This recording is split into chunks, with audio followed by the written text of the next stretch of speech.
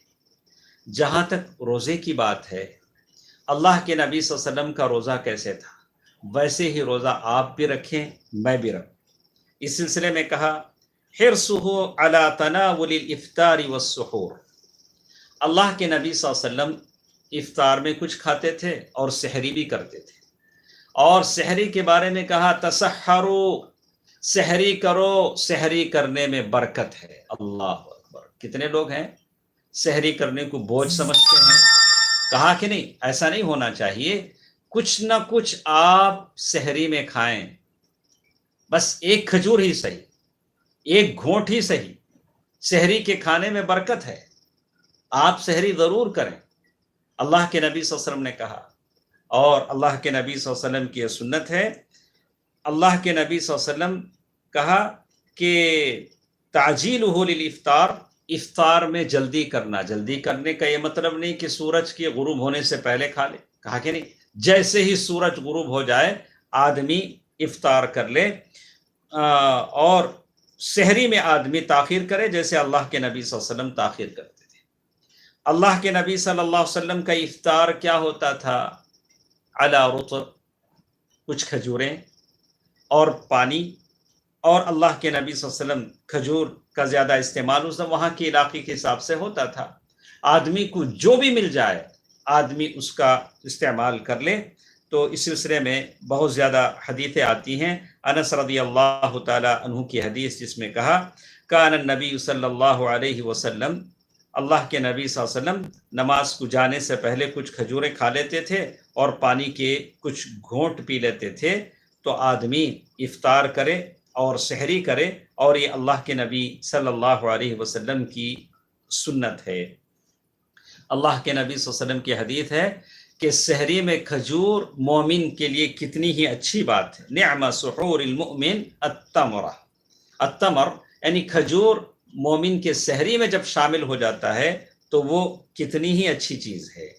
تو یہ اللہ کے نبی صلی اللہ علیہ وسلم کا اسوہ ہے سحری میں اور افطار میں۔ اور اسی طرح کچھ باتیں ہمارے یہ بھی ہیں کہ افطار کے وقت دعاؤں کی بات ہے۔ ویسے آدمی روزے کی حالت میں ہوتا ہے تو اس کی دعائیں قبول ہوتی ہیں، لیکن افطار سے پہلے کا جو وقت ہوتا ہے اس کا دل بڑا نرم ہوتا ہے، خالی پیٹ ہے، پوری طرح اللہ تبارک و تعالیٰ کی طرف متوجہ ہوتا ہے۔ ویسے وقت میں وہ اللہ تبارک و تعالیٰ سے دعا کرتا ہے تو اللہ تبارک و تعالیٰ اس کی دعا کو قبول فرماتے ہیں۔ کوشش کیجئے اس وقت کا آپ استعمال کریں، کہ افطار کے وقت آپ استعمال کریں کہ آپ اللہ تبارک و تعالیٰ سے دعا کریں۔ دعا کریں، کیا دعا کریں؟ جیسے شیخ ابن عثیمین رحمہ اللہ سے پوچھا گیا کہ روزہ افطار کرنے کے وقت دعا کی بڑی فضیلت آئی ہے، آدمی کب دعا کرے؟ افطار سے پہلے کرے، افطار کرنے کے بعد کرے، یا افطار کرتے وقت کرے؟ تو شیخ ابن عثیمین رحمہ اللہ نے فرمایا کہ افطار سے پہلے کا جو وقت ہے، خالی پیٹ ہے، بہت اللہ تبارک و تعالیٰ کی طرف آدمی متوجہ ہے، ویسے وقت وہ دعا کرتا ہے تو انشاءاللہ اللہ تبارک و تعالیٰ اس کی دعا کو ضرور قبول کریں گے۔ آدمی دعا کرے، کیا دعا کرے؟ جو بھی دعا کر سکتا ہے، بسم اللہ کہہ کر آدمی افطار کر لیتا ہے، اور اس کے بعد جو دعا ہے جو حسن روایت ہے وہ دعا آدمی پڑھے گا، ذهب الظمأ وابطلت العروق وثبت الاجر انشاءاللہ۔ ابو داؤد کی روایت ہے اور حدیث حسن ہے، آدمی یہ دعا کرے گا۔ اور اسی طرح اللہ کے نبی صلی اللہ علیہ وسلم کی ایک اور سنت جس میں ہمارے ساتھ آج کے اس درس میں ہے کہ مسواک کرنا۔ مجھے معلوم ہے کہ جتنی آواز ہم لوگ سن رہے ہیں ہم میں سے اکثر لوگ مسواک کا اہتمام نہیں کرتے ہیں۔ میرے نبی صلی اللہ علیہ وسلم اہتمام کرتے تھے، کوشش کیجئے مسواک کرنے کی۔ اللہ کے نبی صلی اللہ علیہ وسلم کے بارے میں کہا، رأیت النبی صلی اللہ علیہ وسلم، میں نے متعدد بار اللہ کے نبی صلی اللہ علیہ وسلم کو دیکھا کہ روزے کی حالت میں آپ مسواک کرتے تھے، خاص کر آج کے اس زمانے میں، جس زمانے میں، جن دنوں میں ہم وائرس کے شکار لوگوں کو دیکھ رہے ہیں، کرونا وائرس کا جو یہ وبا بلا اللہ تعالیٰ کی طرف سے چل رہا ہے، اس کے لیے میں ایک مثال بتاتا ہوں۔ دیکھیے اس حدیث میں کیا ہے، کہا السواک، مسواک کرو، یہ بھی اس وائرس کا ایک علاج ہے۔ اس کا علاج ہے، احتیاط ضروری ہے، جو احتیاط آپ کو کرنی ہے اس بیماری سے کیجیے۔ اللہ کے نبی صلی اللہ علیہ وسلم نے جو علاج بتایا ہے اسے بھی استعمال کیجیے، اور اس میں بتایا گیا السواک مطہرۃ للفم، یہ مسواک آدمی کے لیے منہ کو صاف رکھتا ہے، اور اس کے بعد مرضات للرب، اللہ تبارک و تعالیٰ کو خوش کرتا ہے، اور بعض حدیثوں میں یہ بھی آیا ہے کہ اس سے آدمی بیماریوں سے محفوظ بھی رہتا ہے۔ اگر آدمی کا منہ صاف ہے تو آدمی بہت ساری بیماریوں سے محفوظ رہتا ہے۔ تو معلوم یہ ہوتا ہے کہ اللہ کے نبی صلی اللہ علیہ وسلم کی یہ سنت ہے کہ روزے کی حالت میں آدمی مسواک کرے۔ اور اسی طرح اللہ کے نبی صلی اللہ علیہ وسلم کے رمضان کی سنتوں میں کچھ چیزیں ہیں جو آج کی اس درس میں ہم سن رہے ہیں، جس میں کچھ باتوں کا ذکر ہمارے ساتھ اور بھی ہے۔ کہا کہ اللہ کے نبی صلی اللہ علیہ وسلم روزے کی حالت میں کیا کچھ کرتے تھے، کیسے کیسے آپ کے اعمال تھے۔ کہا کہ اللہ کے نبی صلی اللہ علیہ وسلم رات میں قیام بھی کرتے تھے، جیسے ہم لوگ تراویح کی نماز پڑھتے ہیں، قیام اللیل کا انتظام کرتے ہیں۔ تو رات میں تراویح کی نماز پڑھنا، اب کتنی رکعت پڑھے اس کی بحث سے آدمی، کہا کہ جیسے اللہ کے نبی صلی اللہ علیہ وسلم پڑھتے تھے 8 رکعت، جیسے ام المؤمنین نے کہا آدمی پڑھ لے۔ اگر کوئی بڑھ کر پڑھتا ہے تو آدمی انکار نہ کرے، اس کی حالت پر چھوڑ دے، اس لیے کہ علماء نے، سلف نے کہا کہ اس کی کوئی تحدید نہیں ہے، اگر آدمی پڑھنا چاہتا ہے تو پڑھ لے۔ اگر کوئی یہ پڑھ لیتا ہے تو بہت اچھی بات ہے، بہت اچھی بات ہے۔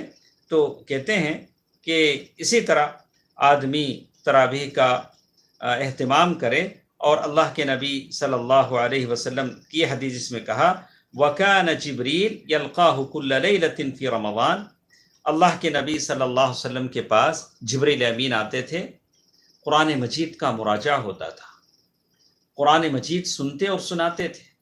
آپ تعجب کریں کہ یہ دو عظیم لوگوں کی ملاقات ہوتی تھی رمضان کے مہینے میں۔ اللہ کے نبی صلی اللہ علیہ وسلم انبیاء کے سردار، اور جبریل امین فرشتوں کے سردار، دونوں کی ملاقات ہوتی تھی، اور دونوں قرآن سنتے اور سناتے تھے۔ اس خوف سے نہیں کہ اللہ کے نبی صلی اللہ علیہ وسلم کے قرآن چھوٹ جائے گا، نہیں، وہ ایک شوق تھا، وہ ایک شوق تھا۔ اسی لیے کہا گیا کہ اللہ تبارک و تعالیٰ کو، انسان کو اللہ تبارک و تعالیٰ سے کتنی محبت ہے وہ کیسے پتہ چلے گا؟ کہ قرآن سے اس کو جتنی محبت ہے وہ اللہ تعالیٰ سے محبت کی علامت ہے۔ اللہ کا کلام ہے، پڑھے گا۔ اللہ کے نبی صلی اللہ علیہ وسلم ایک ہی رکعت میں سورۃ البقرہ، سورۃ آل عمران، سورۃ النساء پڑھ لیتے تھے۔ تو اللہ کے نبی صلی اللہ علیہ وسلم اتنا لمبا لمبا قرآن پڑھتے تھے، اور جیسے اللہ تبارک و تعالیٰ نے کہا کہ اللہ کے نبی صلی اللہ علیہ وسلم کے بارے میں فَقْرَؤْا مَا تَيَسَّرَ مِنَ الْقُرْآنِ، جتنا میسر ہو آپ قرآن پڑھ لیجئے۔ تو اللہ کے نبی صلی اللہ علیہ وسلم کی یہ سنت جس میں بتایا گیا کہ اللہ کے نبی صلی اللہ علیہ وسلم رمضان کے مہینے میں یہ قیام اللیل کا اہتمام کرتے تھے، تراویح پڑھتے تھے۔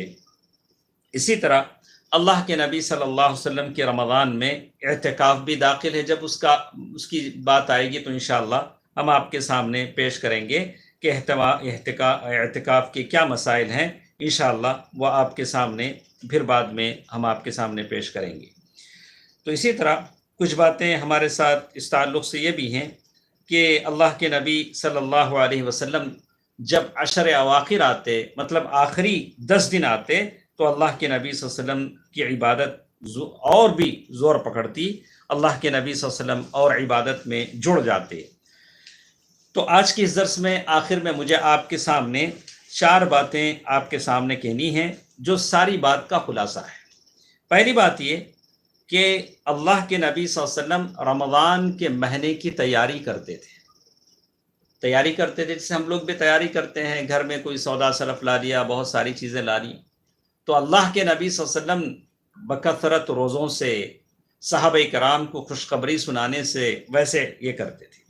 اور دوسری چیز جس میں کہا گیا کہ اللہ کے نبی صلی اللہ علیہ وسلم صحابہ کے لیے تخفیف برتتے تھے، اپنے لیے بڑی بڑی چیزیں اپنے لیے خاص کر لیتے تھے۔ جیسے اللہ کے نبی صلی اللہ علیہ وسلم صوم وصال کرتے تھے۔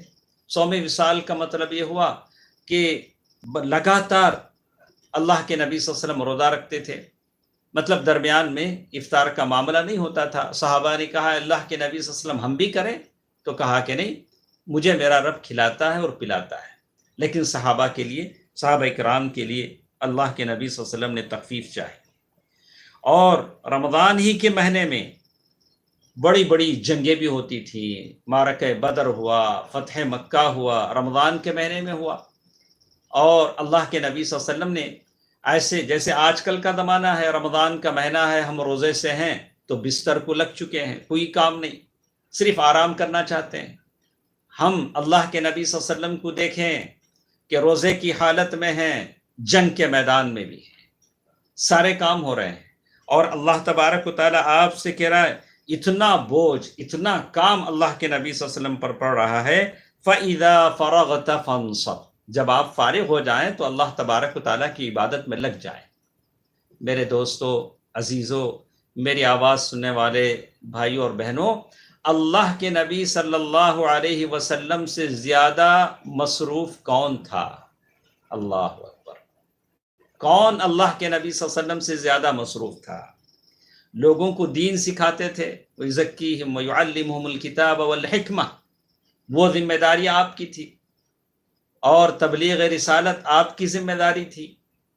اور اللہ کے نبی صلی اللہ علیہ وسلم صحابہ کرام کے ساتھ اٹھتے ہیں، بیٹھتے ہیں، اور فوجوں کی تیاریاں ہو رہی ہیں، فوجیں بھیجی جا رہی ہیں، اور اللہ کے نبی صلی اللہ علیہ وسلم اپنی بیویوں کے ساتھ ہیں اور اڑوس پڑوس کے ساتھ ہیں۔ یہاں تک کہا کہ مدینے کے جو کمزور پاگل قسم کے لوگ تھے، وہ بھی، ایک چھوٹی سی بچی جو جس کا دماغ میں کچھ خلل تھا، وہ آتی، اللہ کے نبی صلی اللہ علیہ وسلم کا ہاتھ پکڑ لیتی اور بہت دور تک گھماتی، لے جاتی اور پھر لا کر چھوڑتی۔ اللہ کے نبی صلی اللہ علیہ وسلم اس کے ساتھ چلتے تاکہ اس کا دل نہ ٹوٹے، چھوٹی سی بچی۔ تو اللہ کے نبی صلی اللہ علیہ وسلم اتنے مصروف ہیں، سارے کام ہو رہے ہیں، اور فوجوں کو بھیجنے کی بھی تیاری ہو رہی ہے، لوگوں کو دین بھی سکھایا جا رہا ہے، اور اللہ کے نبی صلی اللہ علیہ وسلم اس کے باوجود اللہ تبارک و تعالیٰ کی عبادت میں اتنے جڑے ہوئے ہیں، اور ساری زندگی اللہ کے نبی صلی اللہ علیہ وسلم کی اللہ تبارک و تعالیٰ کی اطاعت میں ہے۔ اور اسی طرح اللہ کے نبی صلی اللہ علیہ وسلم اخلاق کے اعتبار سے، اللہ کے نبی صلی اللہ علیہ وسلم کے جو اخلاق کے جو کام ہیں وہ بھی بالکل ویسے ہی ہیں کہ اللہ کے نبی صلی اللہ علیہ وسلم، جیسے صحابہ کہتے ہیں، اتنا خرچ کرتے ہیں کالریح المرسلہ، جیسے ہوا چل رہی ہو، اللہ کے نبی صلی اللہ علیہ وسلم اللہ تبارک و تعالیٰ کی راہ میں اتنا خرچ کر رہے ہیں۔ تو دوستو عزیزو، میرے اور آپ کے لیے نمونہ ہے اللہ کے نبی صلی اللہ علیہ وسلم کی زندگی، کہ ہم بھی اپنا پیسہ اللہ کی راہ میں خرچ کریں۔ میرے نبی نے خرچ کیا، آپ خرچ کریں، اخلاص کے ساتھ خرچ کریں، اور ان تمام کاموں کا بس ایک ہی مقصد تھا کہ تقوی حاصل ہو جائے۔ اللہ اکبر! اللہ کے نبی صلی اللہ علیہ وسلم جیسے کہا کہ اس کا مقصد یہ ہے کہ آدمی متقی بن جائے۔ میں اور آپ یہ سارے کام جو کریں گے، اس لیے کریں گے کہ تقوی کی دولت مجھے اور آپ کو حاصل ہو جائے۔ ورنہ یاد رکھیے، اگر جیسے ہم لوگ آج کے زمانے میں سمجھتے ہیں، آپ بھی سمجھتے ہیں، کہ ہم لوگ صرف روزہ رکھیں گے تو روزہ رکھنا صرف بھوک و پیاس سے اگر روزہ رکھتے ہیں تو اس کا کوئی فائدہ نہیں. تو اسی لیے اللہ کے نبی صلی اللہ علیہ وسلم نے فرمایا بہت سارے روزہ دار ایسے ہیں جن کو سوائے بھوک کے کچھ بھی نہیں ملے گا. روزہ آنکھوں کا بھی ہوتا ہے اور آدمی کی زبان کا بھی ہوتا ہے.